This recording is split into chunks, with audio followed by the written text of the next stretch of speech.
Í þessu myndbandi lærir að framkvæma endurlífgun ef barn á aldrinum 1 til 12 ára fyrir hjartastopp.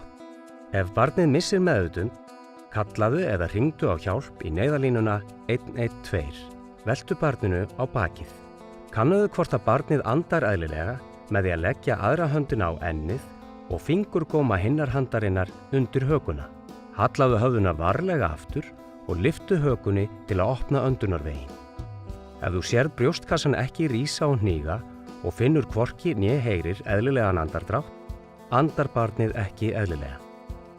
Hringdu í neyðarlínuna og ef þú veist af hjartastuðtæki nálægt, farðu þá og sæktu það. Ef það einhver annar á staðnum, biðdu viðkomandi að sækja hjartastuðtæki. Ef ekkert hjartastuðtæki er tiltækt eða á meðan þú bíður eftir tækinu, skaltu hefja endurlífgun. Legðu fyrst þykk hönd annarar handar á miðjan brjóstkassan. Gættu þess að axlirnar séu beint yfir hnoðstaðnum og handleggirnir beinir. Hnoðaðu 30 sinnum, þrýstu brjóstkassanum niður 1/3 af þykkt brjóstkassans. Reyndu að hnoða stöðugt 2 sinnum á sekúndu. Haltu áfram að hnoða 30 sinnum á brjóstkassan og blása 2 sinnum til skiptis.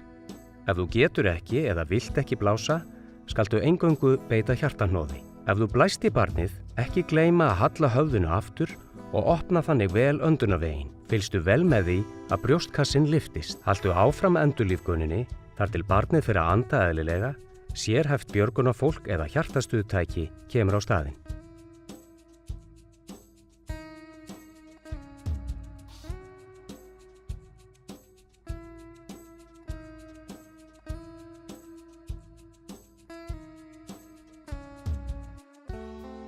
Fyrstu mínúturnar eftir hjartastopp getur verið að einstaklingurinn andi, grunnt og slitrótt.